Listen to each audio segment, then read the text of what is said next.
Hey guys, Cody here. I just want to let you guys know that there was a little bit of audio problems throughout this episode. We do apologize. We did also have Graham leave because he had to do some Jeep stuff.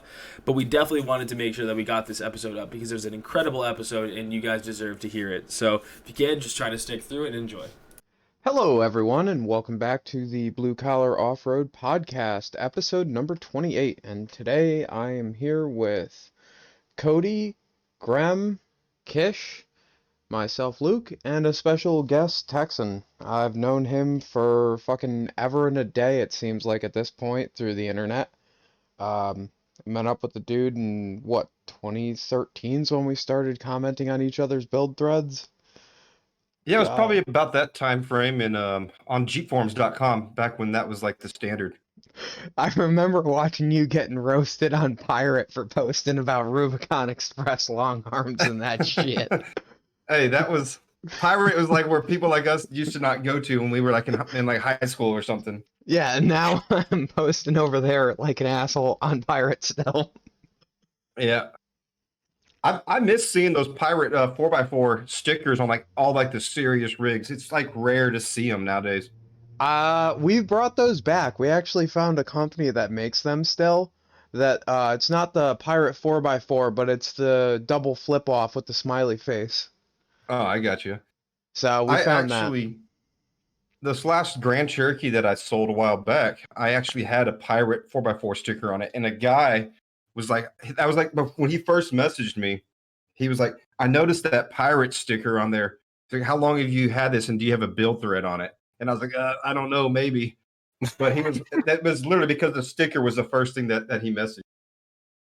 So maybe is the build thread required before you put the sticker on? You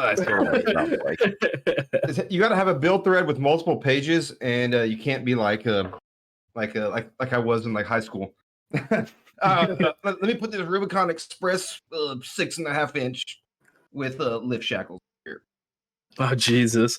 See, I got into Jeeps probably like a year after forums stopped being a thing. Like when I came into it, it was like Facebook forums is where you went to get your info or just to troll people on the internet. So I sadly missed out on all the fun with the different forums. Yeah, Naxja was the shit for Cherokees back in the day, and like Jeep Forum was kind of a fun place to fuck around, and Pirate's where you found the cool shit. Oh yeah, I remember when I got on Jeep Forums probably around like 2000. I didn't graduate high school until 2006, but I remember being on AOL dial-up internet and logging in and trying to figure out how to get to post an image onto forums. You know, I had to put like the HTML code.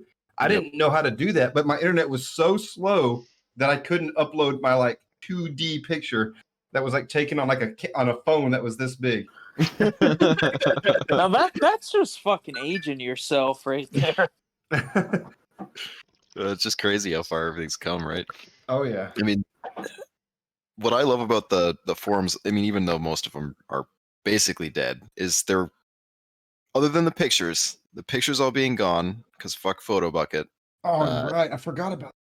Yeah, I mean, you can still get so much. There's so much information. Like even just recently, I'm dealing with I've been having a really weird ground issue ever since I sunk my Cherokee in the river at Roush, or the pond that we went through at Roush. It's just been this intermittent issue. It was something IOD related. Like everything would work fine, but I had no gauges. Lights were acting weird, and it was grounding through something that it shouldn't have. Turned out to be the ground was going through the comms bus, which is, I guess, is a common thing, but I had to dig on the forums to find people talking about it, and apparently those side posts are grounds, and both of mine are just self-tappers now. Previous owner had sheared both the bolts, so they just self-tappered it in there. So the self-tapper's been the ground, and when I sunk it, it was just enough to muck it all up that it... Oh, so it corroded it away on you or something, or what? Oh, yeah, and I don't know what I'm going to do to ground it, but I can like wiggle the self-tapper and tighten it a little more, and it works. But I never would have found that without a forum. You'd never be able to find that on a Facebook group. Yeah. And with the Facebook groups, people are always like, did you search? When I search for something on a Facebook group, there is so much that I can't even filter out. You know what I mean? Like on the forums, you used to be able to type in will 33s fit on my stock Cherokee? And then there would be like 10,000 threads, but then you could sort it by the most commented one or whatever. So you'd be able to find the one that actually was like worthwhile of your time. Yeah, I remember Jeep Forum forever. They had a post your lift height and tire size and all your specs, and you could just go through and look at people and be like, oh, he's got an 8-inch lift with 40s. He's got a 2-inch body lift with 33s. And like go through that shit, and that was cool. I feel like the forums is where I learned like almost everything by just reading and like not even posting. Like now, like you were saying, if you could see someone's Jeep and you know just from the forums, from those threads, oh, that dude definitely has a 1.5-inch spacer lift on his JK and running 35s, 100%. Also, the part that I miss about the forums is you used to have to try and get banned. You couldn't just call people pine cones and get a permanent ban on Facebook. Right. And Jesus. I feel like Pirate and like some of the other forums like that is where I learned all like the memes and trolling, because they were like memeing on people back then before it was even a thing. Oh God, it was fucking awesome. There was like people, hey, I'm having a problem getting disc brakes on my Dana 70U. Well, did you read the fucking instructions, you fucking dickwad? I did, but the backplate doesn't seem like it's in the right location. Well, did you fucking measure twice before you burned it in, retard? It was just Exactly. never-ending assholery. That's exactly how it was. I remember something. I can't remember what it was. I remember one of the first posts that I made was on Pirate, and it was about, I had like a CJ build that we were doing, and well, by we, it was mainly my father, but it was a post, and I think he had like it was like one of those throttle body TBI 5.7s, right? Well, he was having issues, I want to say, with something. It's like an SM 465. Is that like a 4-speed with a granny low? It was having an issue with the clutch being in the flywheel. Yeah, like, he had something crazy going on with it. I made a post about it, and it was like, everybody knows you don't run a 465 with TBI 350, you dumb mother. Like, if you're going to run a TBI 350, you're going to run a 700R or a Turbo 400, dummy. Yeah. Apparently you're the only one who missed that memo. Yeah. So, I gotta ask the question, because we always ask a new guest, how did you get into wheeling?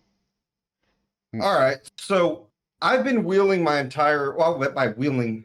family's I grew up wheeling. Barnwell Mountain in Gilmer, Texas is literally 10 miles away from my hometown.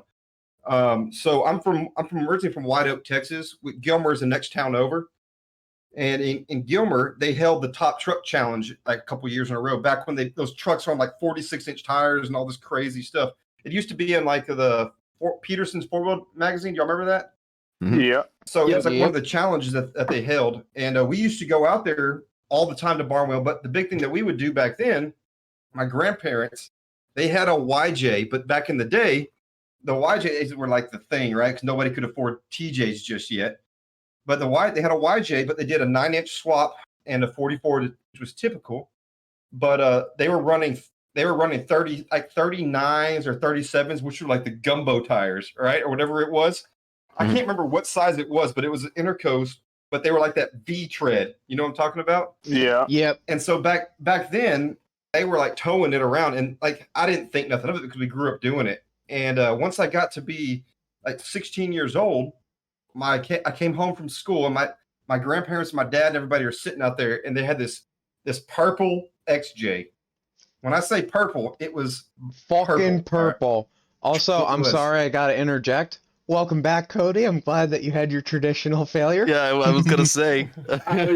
Well, thanks for calling me out. I was just about to message you. No, I was noticing that like normal noises that I was doing don't pick up, but they were today, and it's because for some reason, because of the update that was on what I use for my mic, it for like the reduced background noise was on 0. So like I'm surprised you guys weren't even hearing my fans like on my PC. Okay. Like we'll forgive you for the fork noises. There was like one. God dang it! Usually those noises don't come through, but I was noticing my little green blip was popping up, and I'm like, fuck every time. I had a 16-ounce steak, and I only had about 2 ounces to go. Okay, I had to finish it. I'm sorry. We're good now, and I'm back. All right, keep going. I'm sorry. So, anyways, that thing was purple, bro. When I say it was literally a purple, but it was a 4-cylinder. It had like 315,000 miles on it, and I want to say it was either what was the first year of the Cherokee, like 85 or 86? 85, yeah. 84. 84, I thought. Okay, so it was an 86. It had the 2.5 liter, just piece of shit motor, bone stock. But they put like these 29-inch, I don't know what they were, Maxis buckshots or whatever, just like something crazy like that, right? But I beat the shit out of it for a little while, and then that was right around the time frame when I found Jeep forums, because I was like, they started seeing Cherokees on like, I don't know, like 33s and 35s all over the place, and I was like, man, I want to do that. Next thing you know, I was on Jeep forums. But that's how it started. Grandparents were wheeling a YJ basically on like half-ton axles back in like the mid 90s, and it's just one of those things. I guess it's like a family tradition. That's awesome. So I have to ask, because you were on the forums back then, do you remember Ivy Jeep in 95's fucking awesome ass build thread? Was it the red one? No, it was the green one where it was like, I'm gonna put the cheapest 3-inch lift I can on with 35s, weld the rear axle, throw a lunchbox in it, and that dude wheeled it like that for fucking He was running like creepy crawlers or something, wasn't he? He was running pro comps. I do remember. I remember Ivy Jeep in 95 and the Kool-Aid Kid. Yep. And the Kool-Aid Kid, when I was stationed at Fort Bragg, North Carolina, that dude, his name is Matt. I met up with him randomly. He saw my Jeep and he was like, "Hey, are you on Jeep forums?" Me too, dude. That's literally how I met with the guy. And like that dude used to troll the ever living shit out of me on all my posts until we met in person. That's awesome. God. So now your like intro into wheeling when you like with your grandparents, was that in Texas or was that in New York? So that was in Texas. I've only been in New York since June of 2018. So I've only been here. What's the major difference that you notice with Texas wheeling? Because I've never been wheeling down there, nor have I really talked with people from down there about wheeling. What's the what's the kind of consensus for wheeling in Texas? You have traction everywhere you go in Texas. You don't have traction here. Is there hills? I don't even know if there's hills in Texas. Oh, there's tons of hills. Texas is so big; they have everything from swamps to like snowy mountains. So you got to think about it, like North Texas goes right into Colorado, basically. You know what I mean? Yep. Oh no shit! Yeah. And then like if you go East Texas, you're in the swamps of Louisiana, and if you go into Southwest Texas, you're in like Mexico desert. Yeah. That's why they have Ultra 4 and dirt riot races in like 3 different places in Texas.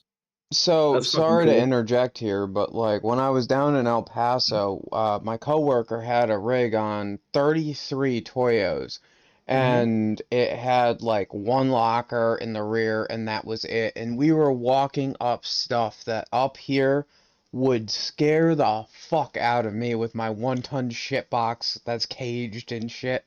Just because you can drive up it's like sandstone, but it acts like sandpaper.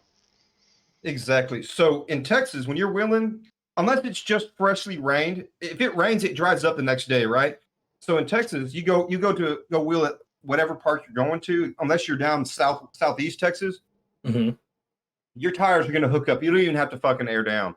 You know what I mean? Oh, wow. Holy shit. So, I mean, airing down is still nice, but when we'd go wheeling for the weekend, I wouldn't air down, and I would have traction everywhere. You go wheeling here, if you don't air down, you can't go nowhere. Yep. Like just like those Patagonia tires. I'm By the way, I'm the idiot that bought them. Oh no. Nah, but yep. It all makes sense now. Okay. So I bought those Patagonia, those 40s, and I put them on a Range Rover, right? That's cool. Yeah, I never made that connection. Yeah, he had a Range Rover on fucking 40-inch Patagonias.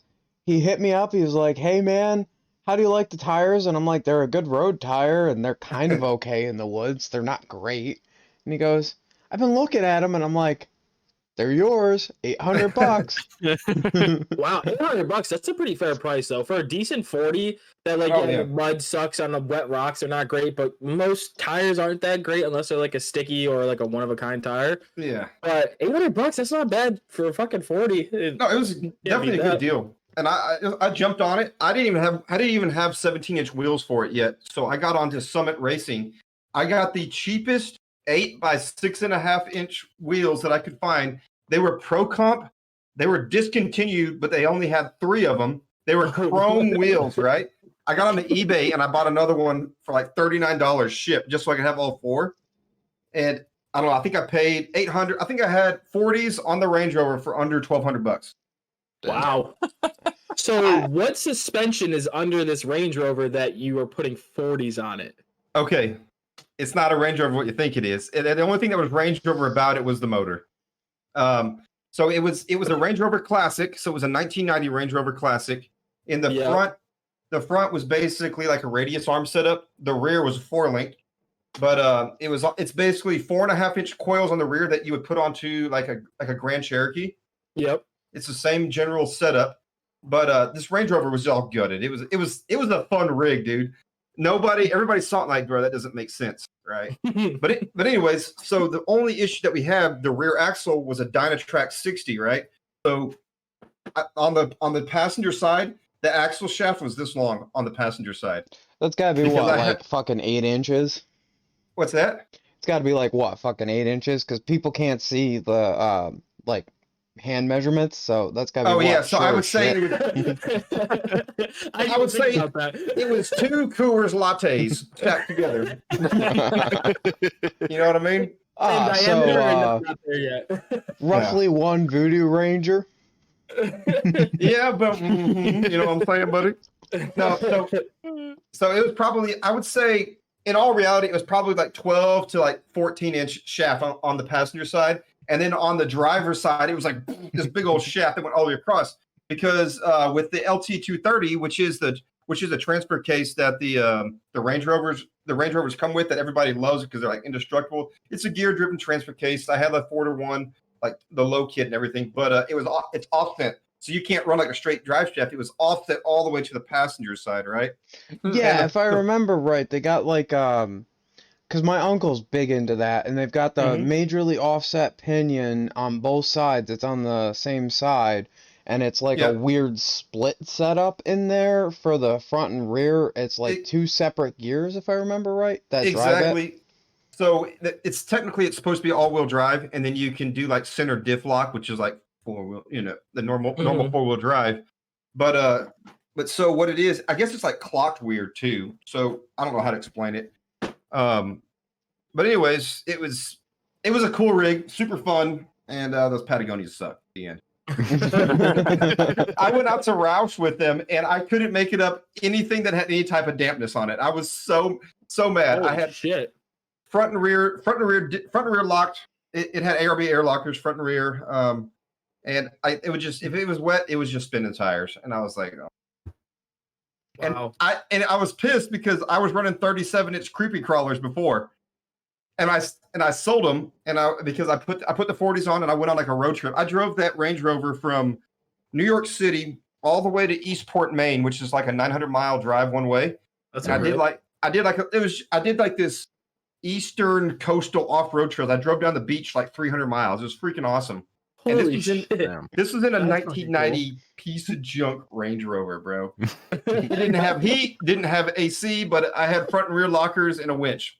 Hey, man. Can't beat that. I appreciate your style, because at this point, once I get my fucking track bar done, I'm going to be moving on to my sheet metal work. So I'm going to have a rig that's only got heat. And like the whole fucking cabin is just going to be sheet metal. So fucking rock on, dude. I support it.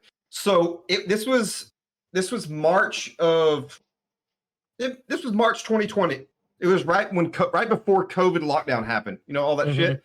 So it was literally a year ago is when I did that drive, and it wasn't snowing from here all the way up to Boston and so forth. And I was like, it'll be cold, but not that bad, bro.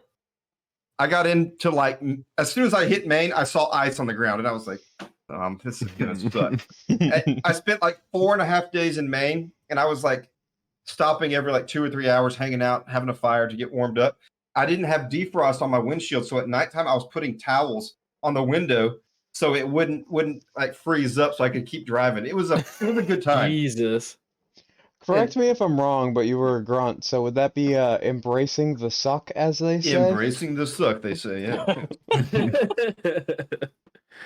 That's But definitely that- something on my bucket list to do, though. I would love to do like a sick camping trip up through like Maine through like the class 4 roads and then going like up the beach. Because once you go up there in Maine, isn't it like the beach is like a cliffside like coastline thing that you could just drive up? Or Exactly. So there's like, I guess there's two different sections. Once you hit, there's a term for it, like Route 1 or Route 9 or whatever it is. Once you Yep. hit there, you can't get down to the water because, like you said, it's cliffs. But once there's an area after that that you just get on and you just drive. And it's like, I would say it's not sand, but it's like iron ore looking rocks that are like chunks like this big, just stacked everywhere. So it's kind of like a rough ride, but at the same time, there's tons of people on UTVs out there doing the same thing. So it was really cool. And if you get, like you said, the class 4 roads in Maine and I think Vermont as well, all like the old train tracks, that's off-road trails that you can literally get on and just bomb down. And That's awesome. And I didn't know about this. I posted on Instagram that I moved up here to New York, and one of my buddies was like, "Hey, dude, I got this bucket list trip. I'm from California. You should check it out." And he sent me this link, and it was like a list of all these trails and like I guess class 4 roads that were up in Maine that you could see everything from like old like mine shafts and whatever else. But Yeah, isn't there like the B-52 crash site that you can go to and like the abandoned train? The B-52 is up in New Hampshire. It's near like Mount Washington. Oh, okay. Yeah. Okay. That'd be cool. Which is a 14-mile hike through the woods to the top. So just if you're gonna go, plan for it, because we were gonna go. We got there. I looked and I'm like, hey guys, I'm not hiking 14 miles without a single bottle of water. I'm like, fuck you guys. So we ended up going. That's crazy. But yeah, I mean, it's funny. Graham and Colin we were talking at like 2 a.m. in the group chat, and they were like, yeah, dude, let's get the J trucks going so we can go camp. And then I was like, yeah, that would be kind of cool. And then they both were like, Cody, get a J truck and make it so you can go camping with us. And I'm like, well, I kind of want to. Like a J10 or what? Yeah, like, well, so my buddy Colin, or our buddy Colin, has a J10. Graham has a J20, and Colin is making his into like an overlanding vehicle. Gotcha. So now he's trying to convince Graham and I think more Graham than me right now, because he's 2 steps ahead with actually having the J truck. I don't have a J truck. But that would be sick. Just like getting a group of just old ratty Jeeps or Toyotas or something and just going for a cruise like that. That'd be fucking awesome. I'm so down. Doing like your own little gambler, but enjoyable, like a real life, like an enjoyable gambler. Well, pretty much. We're in 20-year-old vehicles. I don't know, or 30 now. Almost 40, isn't it? Because So- I'm in the 80s. I just got a Mine's new 87. vehicle. Oh. And before I had this new vehicle, I haven't had a vehicle that wasn't 20 years or older. And I'm about to be like 35. So or what's the something new rig? like that. I got a 2021 Gladiator Rubicon. Solid shit. choice. And I just put it on 37s last week. Stock suspension, which is kind of cool. Interesting. I've been seeing a lot of people. I've been seeing a lot of dudes do that. They're slapping 37s on these Rubicons. But I got a Terraflex 1-inch leveling kit I'm going to slap on, and that's literally all I'm going to do to it. Don't forget to So- throw some bump stops at that cocksucker. Yeah, I got the 1-inch extension or 1-inch bump shocks for the front, and the rear. It's got like the 1.5-inch because I guess the rear has more articulation. So, So oh yeah, sorry. you get it. Feel free. What brand tires did you put on? Cooper STT Pros. Okay, that's a fair grab. Do you feel that like right now sitting here? I always ask this. I don't know why, but it's kind of like my thing now to ask people what tires they're running and what's their favorite tire to run and what their worst tire. And I'm guessing Patagonia because you already said you hate them so much. But if you had to choose a favorite, what would it be? So if I had to choose my favorite tire, this dude's over here. Sorry, I'm laughing at the dude with the cord. I have like 3 screens going on right here, right? And I just so happen to look at my Discord screen, and all I see is his face blowing up because he made a noise.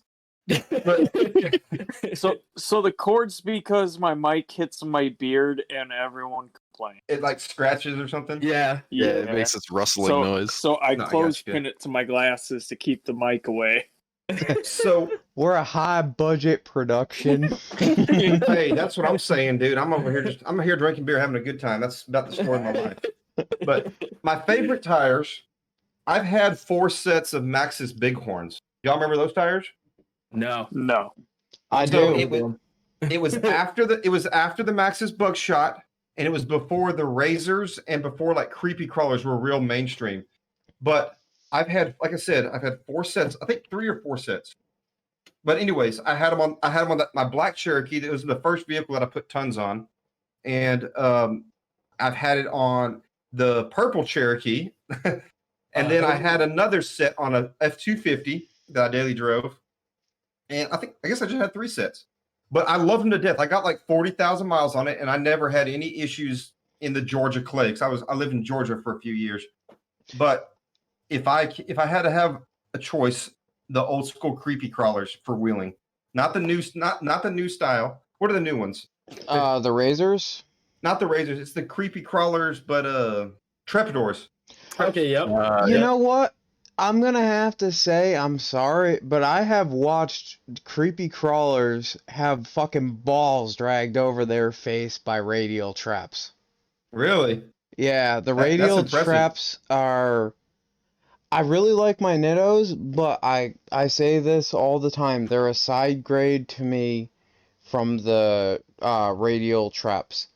Really? Yeah, And because you said the sidewall. You said?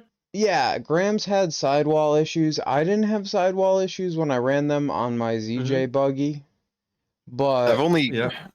So to be fair, I had the things for like a year and a half without having a single tire have any problems. Yeah. I didn't even debead the thing, and then all of a sudden I just popped one. I started debeading others, and then another Oh, one. really? Just I bought a brand new one to replace, or I bought 2 new ones for the front to replace some of the worn out ones, and immediately I popped one of those. oh, that was so bad because you're like, you texted us and you're like, yeah, I just got the tires on. I'm so pumped for Badlands, and then bada bing at And I Badlands. popped it right there. I bought a new one for Roush. Didn't pop those ones for it. Oh no, I did, but it was a back one, I think. When did I pop? I don't remember. I popped another one, I thought. No, maybe I just debeaded it and they just put it back on. Are y'all running them on 15s or 17s or? 17s. But So- my issue is the rims on mine. It's a Super Duty Steely that's been through the ringer. There's nothing protecting the lip, so it's all bent in and sharp and What? probably not Is it by helping. like was it like a 7.5 inch wide or how? They're do y'all 8.5s. Yeah, That shouldn't have been any issues then. yeah. No, Graham's just the expert at putting his tires into notches and then penning. Where like the front lip of the tire Just literally bad peels spots. off. It like literally peels off the beads. Yeah, like half the time he's making an obstacle because the sidewall of the tire is what's propelling him up the obstacle. And I can't gotcha. fault it because it works. But every once in a or like at least 3 times a season, it's either the sidewall or the hub gives out because of how bad of a spot he put his tire into. Oh, I got you. And there's been If one. it fits a trap, the trap goes. Sometimes you have to pick the stupid lines to make it look easy, right? And sometimes, most of the time, it works out. Yeah. I follow suit with that sometimes too, where it's just like I'm looking at it and I'm like, that's a dumb line, but if it works, it'll work. And I'm like, I'm gonna go for it. And then I almost flip half the time, but it's okay. We keep doing it. So speaking of tires, I think I've only bought 1 set of new tires in my entire life. See, And- oh, sorry, go ahead. My bad. Oh, go ahead. And it was a set of those Bighorns, and that was when I first did the ton swap on that black XJ. I got the 35, 1250, 15s, and I kicked myself in the ass for months and months. I got these super deep dish 15s, so it would clear the brakes for the 1 ton, right? The brakes on it. Whoa. Are you talking about the rig that you were getting flamed on Pirate for? Because that's like a budget 1-ton setup. That was a 44 and a 60, right? Yeah, it was. It was a 44 with the in the front was it was the HD 44, right? Mhm. So we it know came- about them. So it came out of like an older F-250 or some shit like that. Yep. Our buddy I paid- runs one, and he just fucking grenades it. It's like almost fucking just pick the weekend, and he'll Yeah. blow an axle shaft. Exactly. So I ran 35s on it, and it was, and I didn't have any issues with it. And I back then I was kind of like an idiot. I would like full throttle everything, you know. I'd be like, fuck it, we're gonna send it, you know. But I went through 3 hubs in the first like 6 months of having that thing, and I was getting constant death wobble with that axle because if it blow a hub out, it would literally with the rock ram like budget fucking. It was no, not the rock ram. Redneck ram. Mhm. Was that Yep, it was redneck ram. Yeah, it was a redneck ram hydro assist. So we put that on, and it just covered it up until the hub completely sheared off. That's literally because like before I would get death wobble, and my hub's out already. You know, it was the bearings would always go out, and what's the spindle where the bearings go into? They would always crack, and then the only reason why I was able to keep getting them, my buddy was like, "Oh, I got like 4 or 5 of them new in the box, and I got 1 remanufactured." Once we went through all of them, I couldn't find any more, and they were like stupid expensive. Ugh. But I paid a back then I paid a dude $3,000 to do the 1-ton swap, right? And and he like put the 60. It came out of like an E350 or E3500 or something. Yep, E350. That was the rear E350. axle, and then the front axle. It was out of like their F-250s, like a 90s model F-250. 77. Nah, those the early ones, if I remember right, because the later ones were the twin traction beam. So like, Or the if it I-beam was, thing. yeah, it was that Yeah. fucking I-beam thing. Yeah. I think that what was it? It was 76 to 79 and a half ran them. I think it was that 79 sounds right because I was hoping I was going to get one of those snow fighter axles that everyone wanted, you know, the true kingpins. Oh yeah, I know about them. Mm-hmm. I went up to sorry to interrupt. Oh, go ahead. But I went up to New Hampshire and I bought a 7.3 way back in the day, and I fucking love that truck. But the dude had a JK, and he had fucking literally 6 snow fighter axles sitting on a rack, so he could have stacked up. And he was like, "This is my fun money fund. I want to buy a new gun. I want to buy stickies. It's right there." Were they built ready to go, or were they just factory? Factory. He would buy the older trucks and swap in Super Duty stuff and then flip them. Hey, that's a big brain play right there. I like it. But Yeah. I missed that Jeep. That was one of the better Jeeps that I just enjoyed it, and it was cheap. I think I had maybe five or 6 grand total into the thing. I ended up selling it, or no, I traded it for a TJ. Oof. And but I mean, back then I was young and dumb. This was what 2000. This is probably right around 13, whenever me 15. and Luke met each other. I think it was like you had that thing and you started building it because I remember the thread on that. So I think you sold it in like 15. Yeah, I sold it before I moved to Texas. I know that much. So it was right around 14 or 15.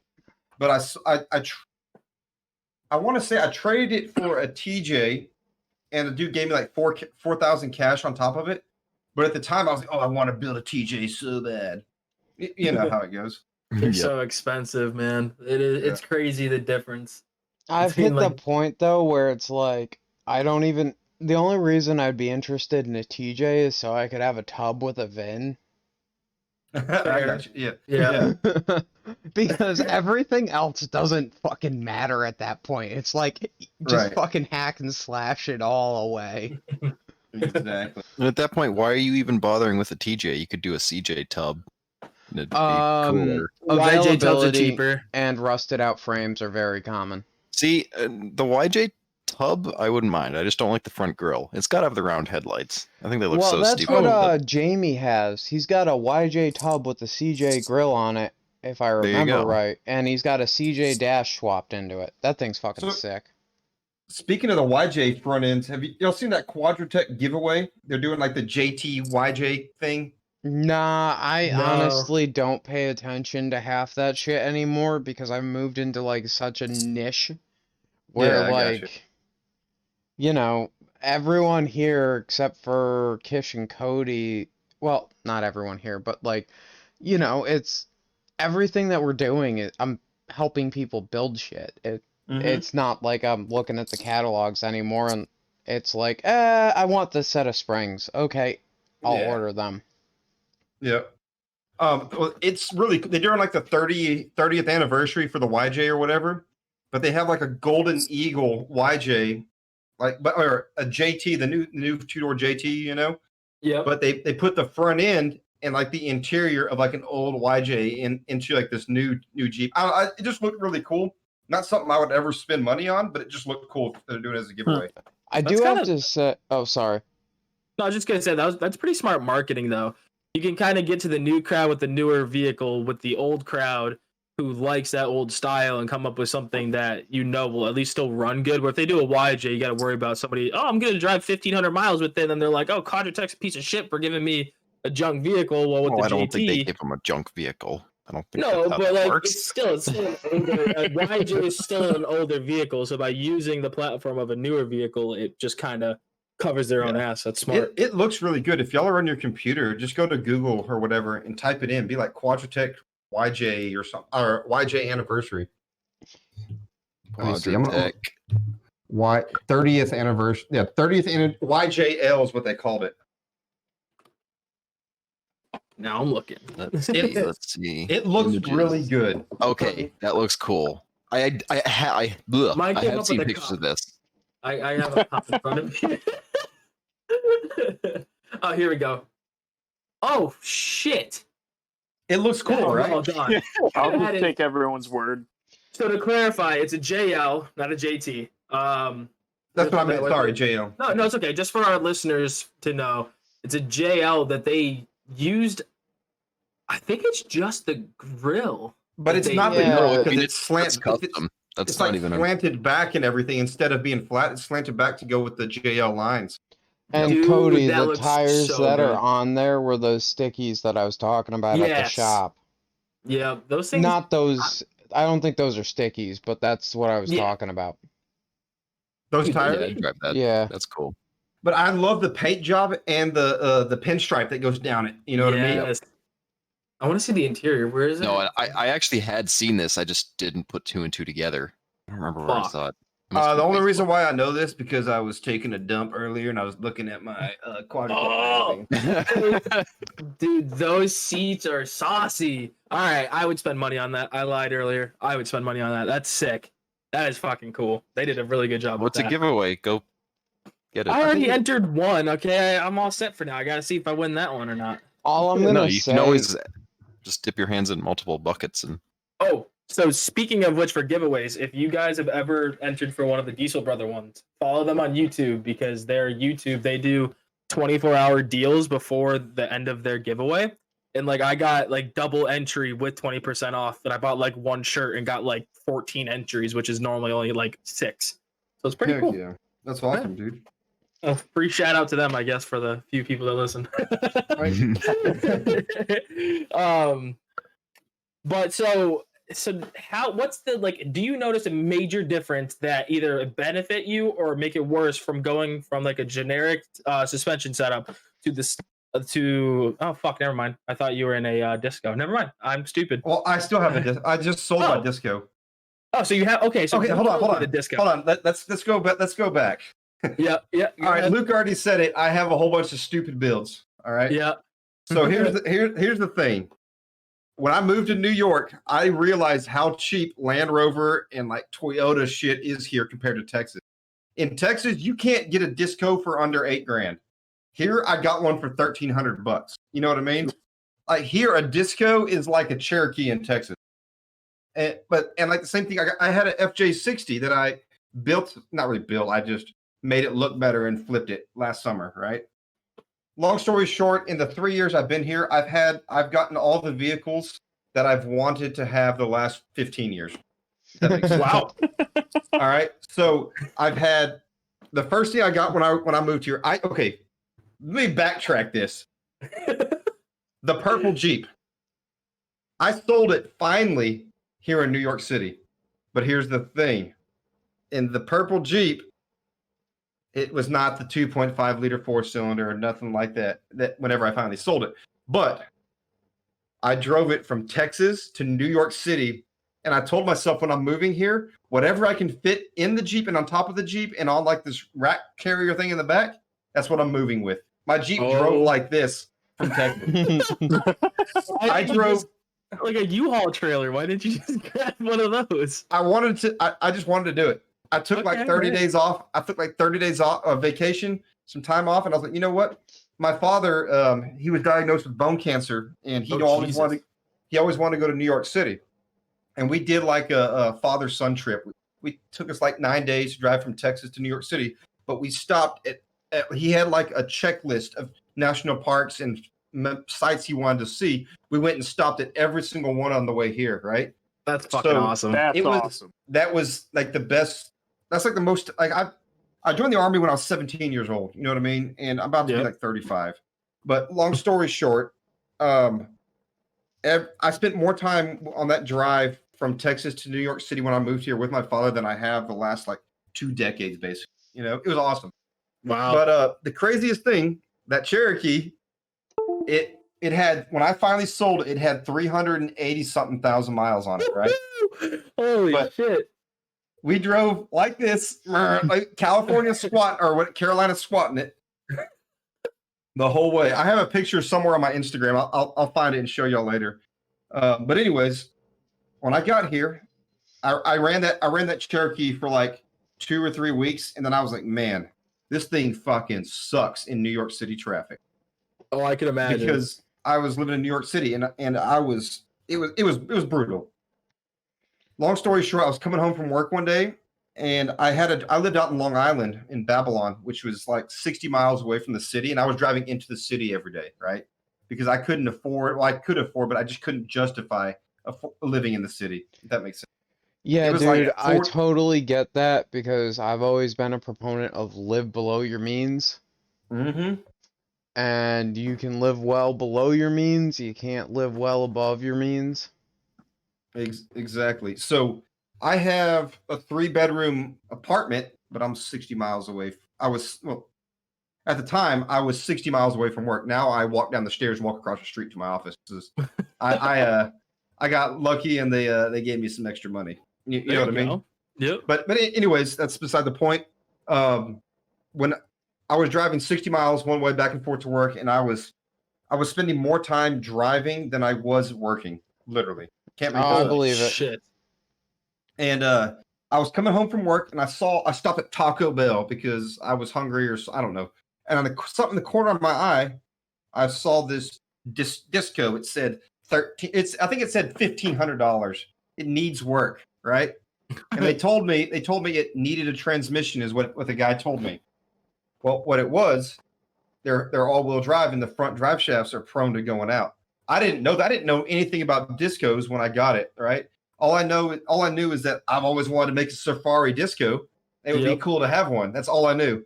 Well, anyways, I got to crawling around, and I did my basic like looking that I always do on anything I'm going to buy, and I noticed the drive shaft was on like where it comes down to the yoke. It was kind of like off center. I can't even how do I point this so you can see. It was like off centered, right? And I could see bare metal.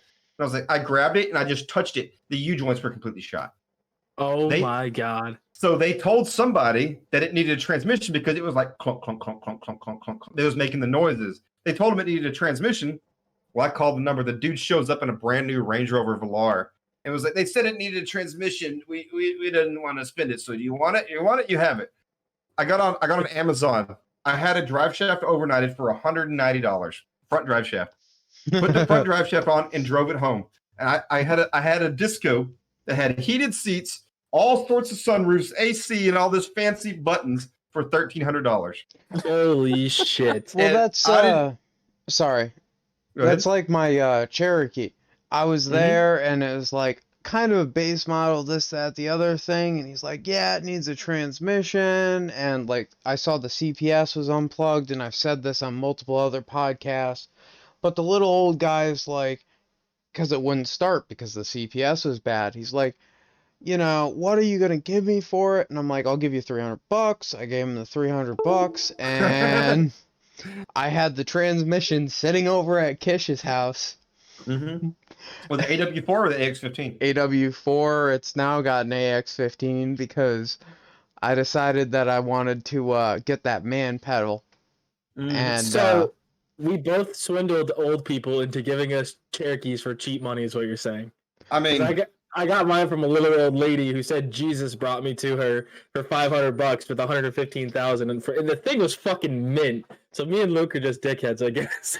yeah, well, yours had 115, mine had like 300,000, so I don't feel bad about that. Yeah, so I'm the asshole. I got it. She was like, "Yeah, it leaks coolant, but I don't know where it's from," and I'm like, "Oh, that sucks. I'll let it run. See ya." So speaking of Cherokees, I'm gonna be honest with you. It's my all-time favorite platform. Same. I've had 6 Cherokees since I was in high school, and 3 of them I had to just straight flip, and because I get them dirt cheap, put a new CPS in it, change all the fluids, make it look pretty, and then you flip it to some guy that for like you spend like $1,200, you flip it for like $3,000. Get out of here. Yeah. But it is literally my all-time favorite platform, and everything is so cheap and it just works. All right, Yeah. so They're cheap until and I think Luke's better get into this. They're cheap to a certain point. I realized this like the first year of owning my rig. I was like, oh, that's not bad. Oh, that's not bad. Oh, that's not bad. After the fucking 3-link went in, I could have a buggy and I'm spending the same amount. It feels like it's all the same shit at this point. But like, yeah, if you start off with the TJ, it's way more money than starting off with like an XJ. So I feel yeah. All right, this is for entirely satirical purposes. I do not do hard drugs. I do not condone the use of hard drugs, but oh yeah, let's go. We're gonna fucking break out that there Sawzall on a fucking meth binge, and anything is the absolute limit with the Cherokee platform. You can cut that whole cocksucker in half and still have it work. I mean, you're not wrong. Seriously, satirical. Work, don't fire me.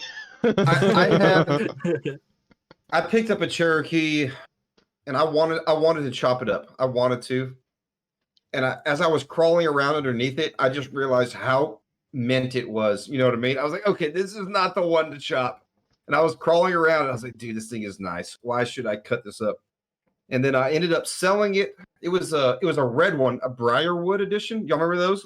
It had the wood down the side. Oh my God, one of those? It was like a 91 to like 93 year model when they had it, or whatever it was. I picked it up dirt cheap, and I told myself, I was like, oh, this is the one I'm gonna build into a buggy, because that's like my dream fucking rig, is a buggy freaking Cherokee with like coilovers or something. I don't know, something dumb. But anyways, as I was crawling around it, I was like, dude, this thing's too nice, too nice. I posted some pictures when Craigslist was still the king, Yeah, I posted pictures on there. A dude instantly, like within like 30 minutes, messaged me. He was like, "How are the floorboards? Are they good?" And I was like, "Oh, they're good, bro. This is the one." I sent him some pictures. On like back then when it had like the center console above where you push it, the sun come down. It had that thing up there, and he's like, "Does it stay in place when you push the button?" And I was like, oh, yeah, it stays in place, bro. Here, I made a video, and I was like, pushed it. I had like an LG phone because they were still like the thing. But anyways, so I sent him that video, and he said, my father had this exact Jeep, and I wanted it. Not that Jeep, but that style Jeep. I will give you $5,000 for it. And I was like, so I'll come get it. The dude drove like 400 miles, put it on a trailer, and took it back. And I was like, oh, man, I just made $4,000 off a $1,000 purchase. Yes. Holy shit. But looking back, I'm like, man, that would have been the Cherokee to build into like an Overland. You know what I mean?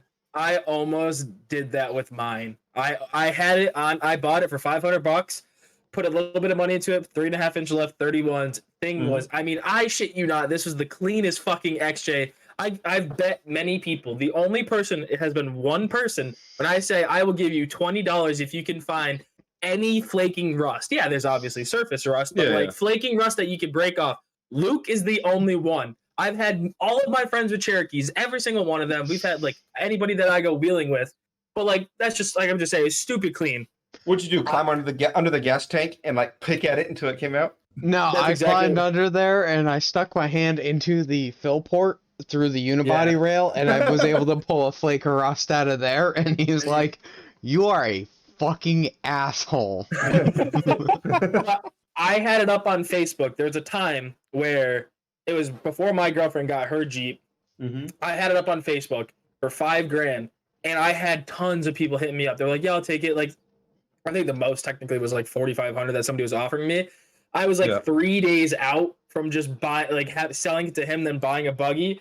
But for some fucking reason, I don't know who talked me out of it, but I kept it, and I probably should have sold it. I could have bought a way worse piece of shit and done exactly what I did. But Hey, I mean, It is when what it it came is, into bro. my shop, it was sitting on the 30.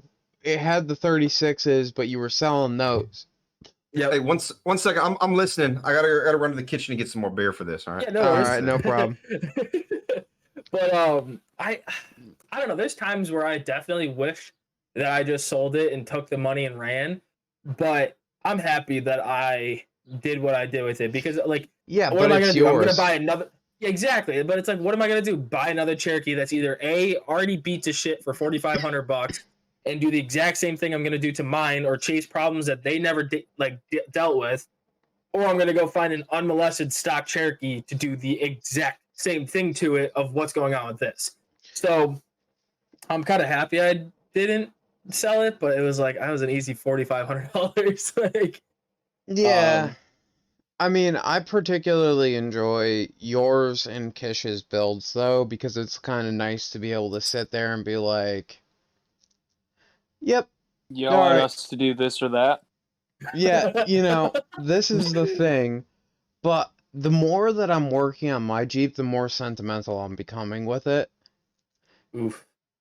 It's not so much an oof. How many retards do you know that have, like, gone that far with the Cherokee?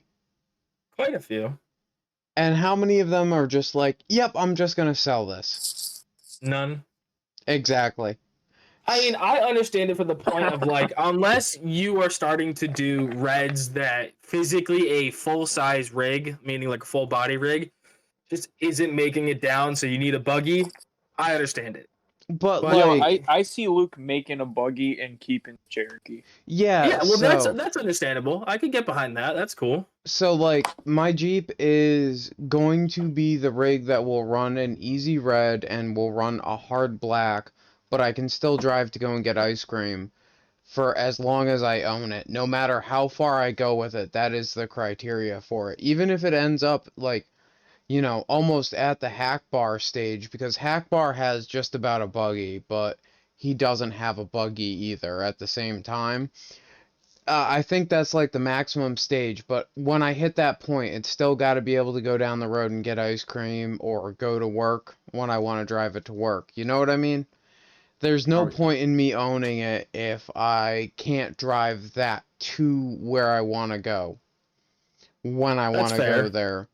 That's the reason I've stuck with the Cherokee, because otherwise I would just go all out, and even if I wanted a Cherokee buggy, I would build the tube frame and then I would put the Cherokee body paneling onto it. I've seen a few builds like that, and they're nasty. I don't know if you followed along with what I've been doing, but have you seen the latest on it? I think the last I saw was it was just sitting in your garage on jack stands. All right, it's still sitting in the True. garage on jack It's changed stands, a little. but at this point in time, it's now got a pair of Pro Fender 14-inch coilovers in the rear, home-built, double triangulated. I saw that, I think. Yeah, I ordered a moto-built fuel cell this week for it, Mm-hmm. and SFR motor mounts are, like, supposedly on their way, but I haven't seen them in like a month, but whatever. The SFR guy's out of Florida, right? I think he's out of Cali. Oh, okay. I Is it haven't like SFR Automotive or something like that? Yeah, no, SFR. I know the guy that you're talking about. That's Nick LeBlanc. He's a fucking insane motherfucker, but not him. Okay, yeah, that's Stinky I follow Fab. him. It's Stinky Fab Racing. Yeah. Okay. Okay. I don't know them, but yeah. I got their Okay. motor mounts on the way, supposedly, with the brackets. I have a lot of their parts sitting behind me. Nice. A lot of front end parts just waiting. I just picked up the brace as well, the whole cross brace that like mounts to like your sway bar areas, Luke. So I Yeah, picked up that and just gotta that's get gonna Dom save you so much fucking time and effort. yeah, I just gotta make my bump stops, set it up so that like my bump stops don't not my bump stop, bleh, my truss doesn't come up and tap that. Which technically that should save it from smashing into my oil pan, so that's kind of cool. Yeah, I So, mean, I'm able to fit the RTAC and keep my oil pan, so you should be okay. all right. So speaking of oil pans, I got a funny story. Oh god. I had a Grand Cherokee, right? I've had a whole bunch of stupid shit, but I had a What Grand Cherokee. year? It was a 95. All right? Okay. I can get behind a nice All right. ZJ. I'll Yep. take It was a ZJ, Mm-hmm. but I had 60 front, 60 rear on 39-inch tires, right? Cool. But What it motor? was on 4.0. Oh, no. Listen. I don't know. I I gotta stop you right there. That's kind of like fucking, that falls under the category of a fat chick with big tits. Exactly. But I had an MP205 with an underdrive to a Dana 300, right? So it was. Was it a 231 to a? That doesn't sound right. It must have been a 203. There was no. Listen, you didn't see this Cherokee, did you? No, It but was like a the 205 it is was a a fucking passenger Iron drop. Giant. I know what you're talking about, but there Yeah. ain't no way that you're gonna fucking. I'm thinking that you're talking about a 203 because the 205 is that big motherfucking gear drive case. So I picked it up with the axles, with the 205, the doubler to the Dana 300 from this dude that was he was from like K2, Katimsi Rocks. You ever heard of that in Texas? Yeah, I know what you're talking about, Catency or whatever it is. That place is Katimsi fucking Rocks, insane. He lived across the street from it. He was building this for his son. His son wheeled it one time and said, "I want to take my top off." That's literally what he said. Oh, should have saw us on it. What a pussy. But I'll send some pictures of it. But I wish. Oh, I know. I'll go back. Sorry. It had an Arctic truss in the front. The first time I took it out, right? We went to this place called Hidden Falls Off-Road Park in Texas. It's been all over on all those JK Adventures, JK Experience, whatever the fuck it's called. Yep. It was one of their parks. We wheeled for about a day. I took it easy. I got nighttime. I was having a little bit of drink, you know. Yeah. And I was like, okay, we're gonna take it up Loose Rock, no problem. I went up, but you had to bump it over this like stairs, like step ups, right?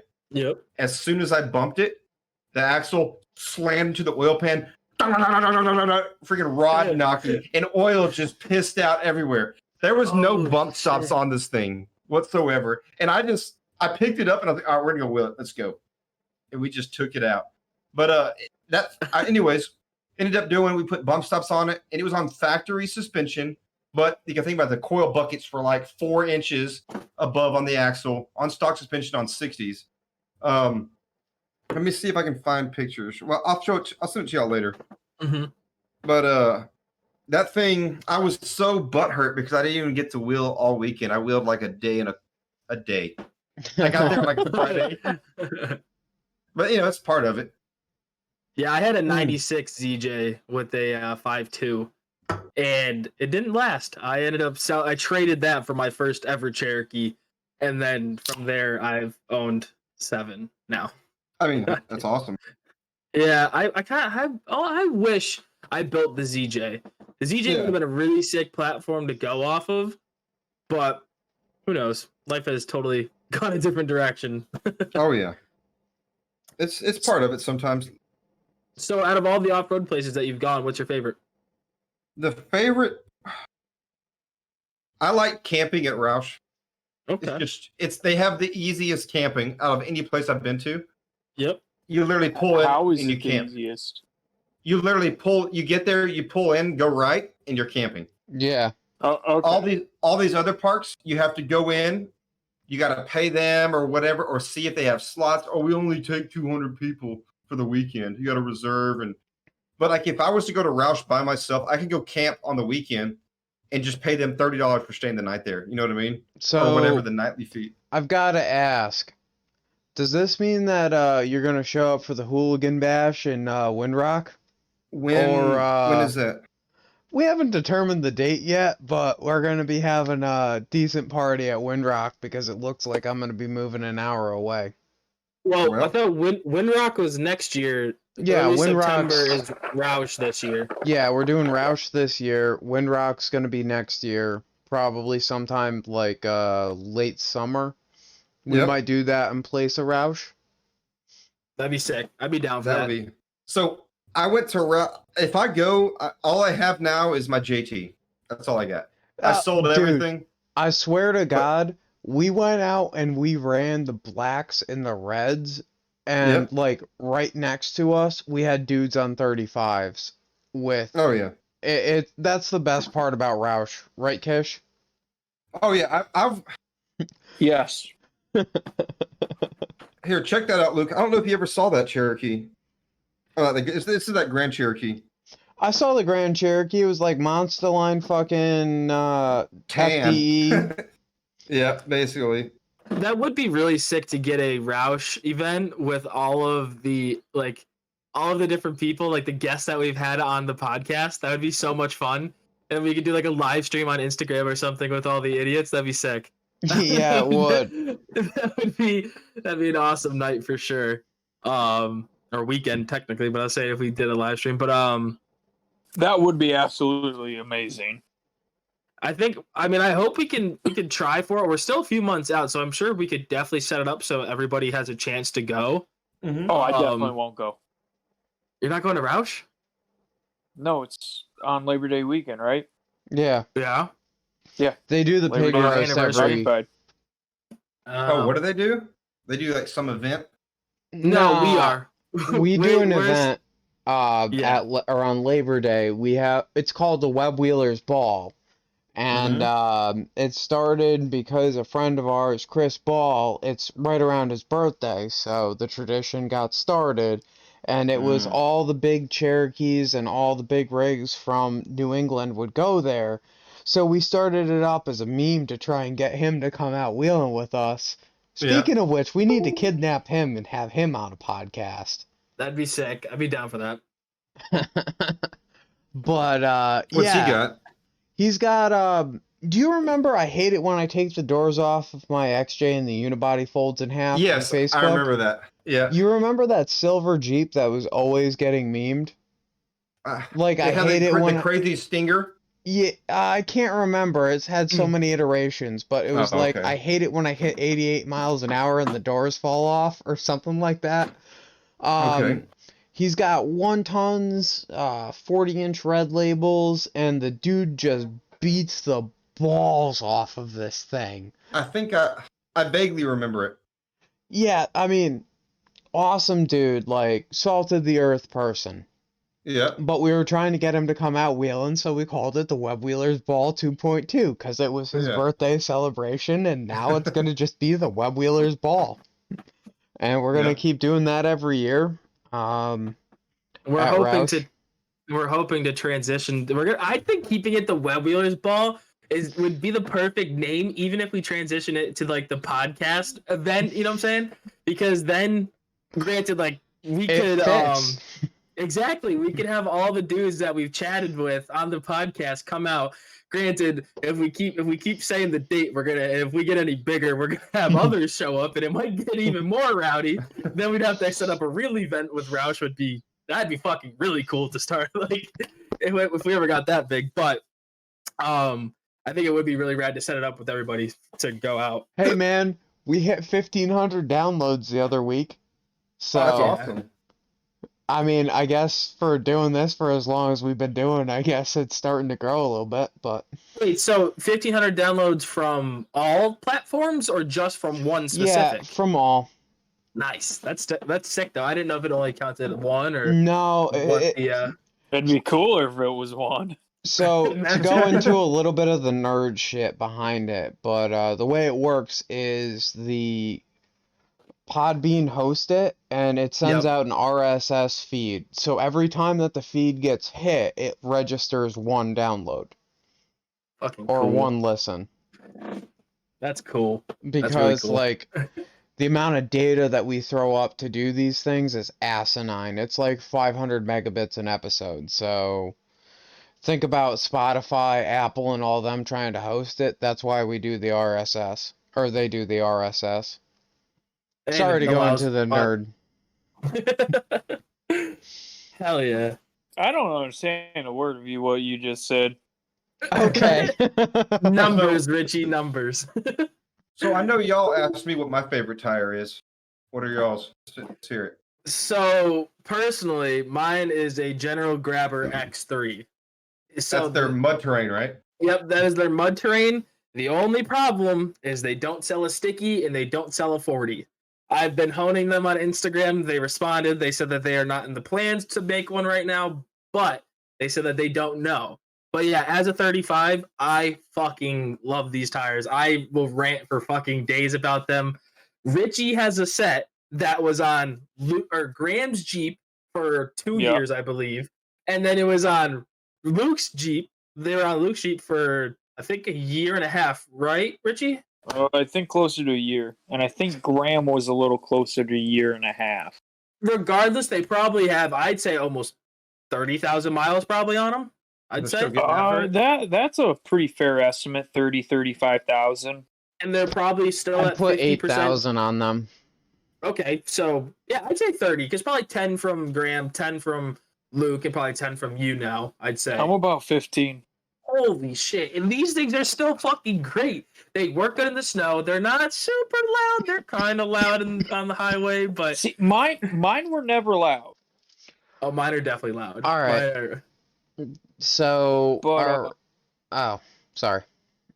Well, what... I was going to say they're definitely less than 50% tread, Cody, on my Jeep. And so that's why they're my favorite tire. They have really good on-road manners. They really still good off-road work. manners. Yeah.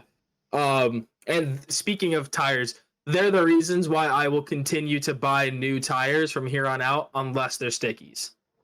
Because the difference going from a fucking 13-year-old IROC that is literally a rock.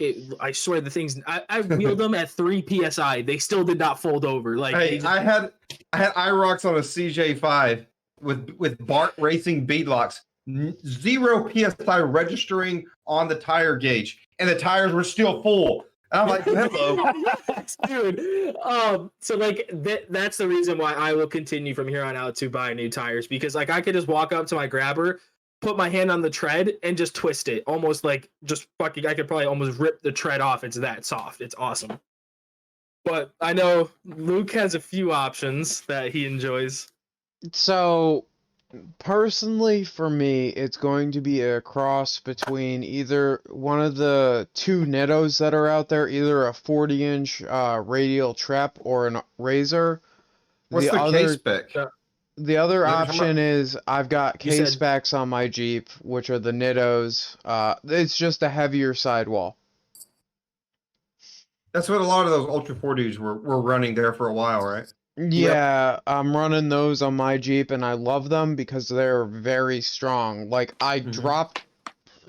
You can ask Kish, or I'm sorry, not Kish. Wow, I'm sorry, I got you confused with Tina for a second. Our buddy, whose nickname is Tina because it's a long story, but he's a hippie. Because my wife was drunk, damn it. But yeah, basically I dropped the whole Jeep on them. I bent 2 tie rod ends and I tore my track bar mount, and the tire is still okay. The rim is bent to the point where you can watch it wobble. When you Like, it's fucked. I have to change it before I go driving it down the road. And I like those. I can't comment that much on stickies because I haven't ran my set of reds yet, but I have a set of BFG red labels waiting to Brand go new? on.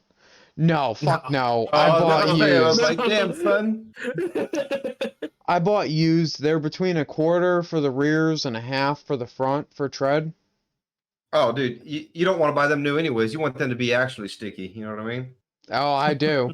And these tires are 100% at that point. That's I'm what just talking excited for the first time I go up to Ma Bell with the group of newbies and can just sit on Gatekeeper putting on a smoke show for half a second and then just let out of the clutch, flop back down to the bottom of the obstacle and let it idle up Gatekeeper. That's going to be fun. That's gonna I'm be awesome. excited for the first time you get them to my house. Your house, I feel like they're not going to do as well as they possibly could because of the amount of fucking dog shit garbage that is on the ground. Yes, but there's a few spots that I want to see you smoke up. Are you the one that you posted some of the videos that this is my buddy's property? Yeah, Yes. that would be him. Okay. I've seen some. I was like, dude, I want to go there. And he's like, oh, it's my buddy's property. He's like, oh, okay.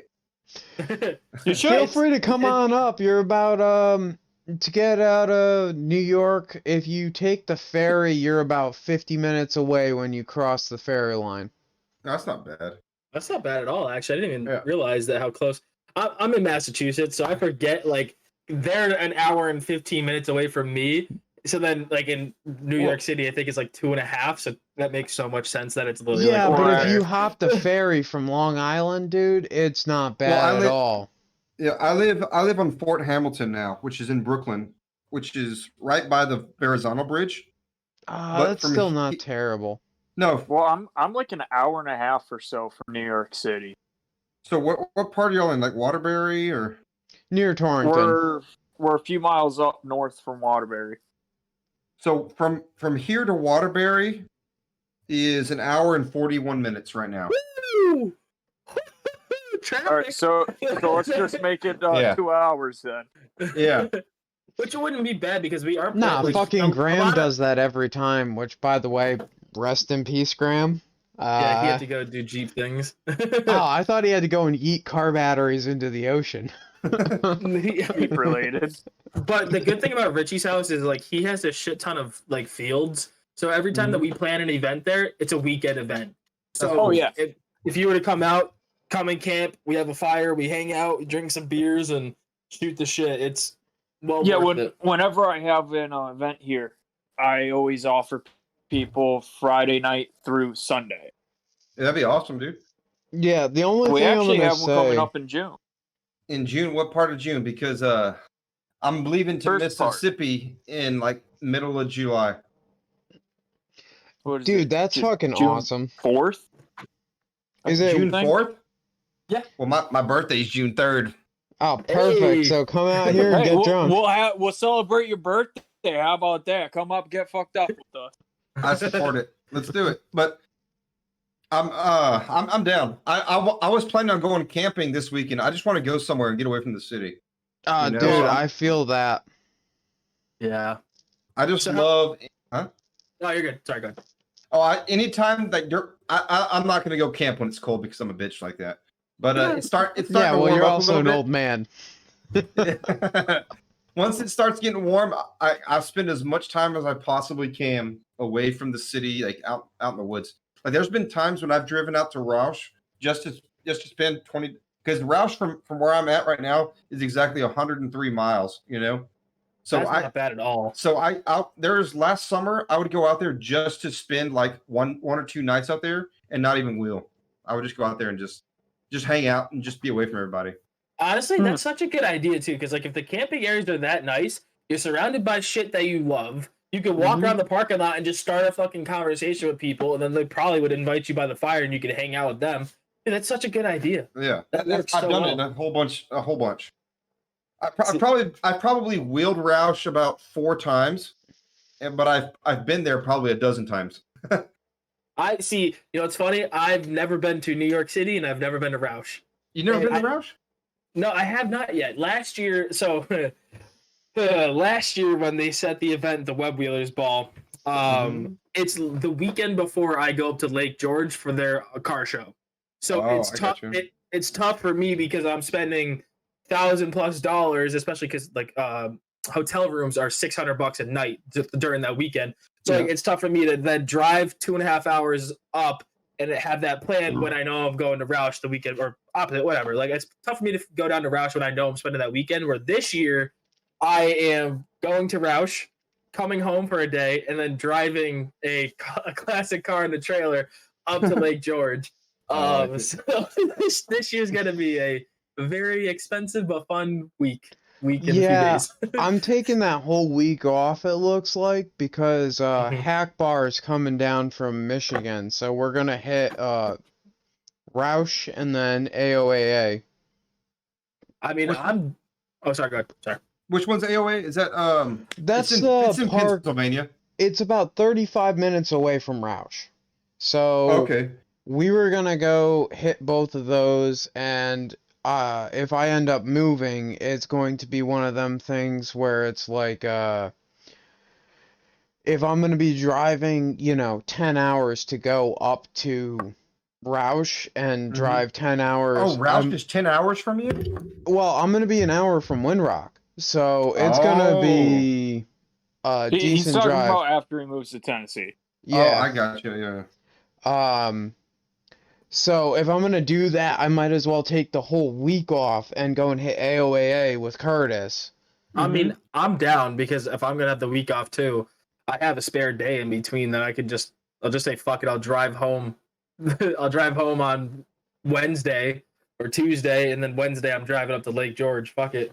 So I typed in Roush Creek. From where I'm at right now to Roush Creek's 118 miles. Oh, I wish. That's not bad. I wish. I think it's 360 for us, or at least for me. I think it's somewhere around there. Damn. I want to say it should be about 250 for me and Luke. Well, then it's 300 for me because I'm 50 so- miles from you.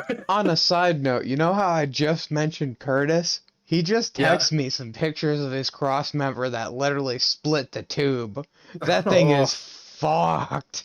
You said send pictures, and then the word started with the C, and I thought you were gonna say crotch, and I was not too sure. Well, it is picture of his Hack Bar. crotch. No, that cross member is fucked, dude. We're gonna have to Oh, have him on to Jesus. talk about that repair. Yeah, and actually next week we have another guest, which is pretty cool because he just bought something new, which would be pretty exciting. I'm stoked to hear all about that. So speaking of something new, I want to get. What? I want to get a razor so bad. Oh, okay. First off, if you are, let me know. If you can pay cash, I can get you a stupid deal. Even if you don't pay cash, I can still get you a stupid deal. But I have this obsession for razors too. I mean, I fucking love them. I've driven 900 turbos, 1000 turbos. I've driven Can-Ams. I've driven a few of their Mavericks and all that. There's so much fucking money. It's so hard they're for me. stupid expensive. My next truck that I want is 25 grand. The razor I want is 25 grand. It's so tough for me to sit down and be like, fuck it, I'm just gonna spend 25 grand on a razor. That's why I haven't got one. I can't justify it, Yeah, But they are that's fucking cool. that's why I like my Cherokees, because my Cherokees are like $300 and they can go down razor trails. But Yeah. But see, technically, no. that's what makes me so mad is because I used to have one of the like OG side by sides. It was a single seater and everything. It was a Kawasaki, but Yep. it was a fucking workhorse at my house. Yeah. It was a 250cc, and we used it for fucking everything. It was like a mule, or what was it? Yeah, Is it 250? yeah. Are you But sure? you can't get a mule for cheap anymore because of how popular the they're talking about the side-by-sides got. mule, not a razor per se. No, I know. I didn't think mules were, because I don't think it's Yeah. exactly a mule. The mules are the new body ones. No, What's the Kawasaki they mule or had- something? the badge mule. It's Oh, like but it's like the farm version of a razor.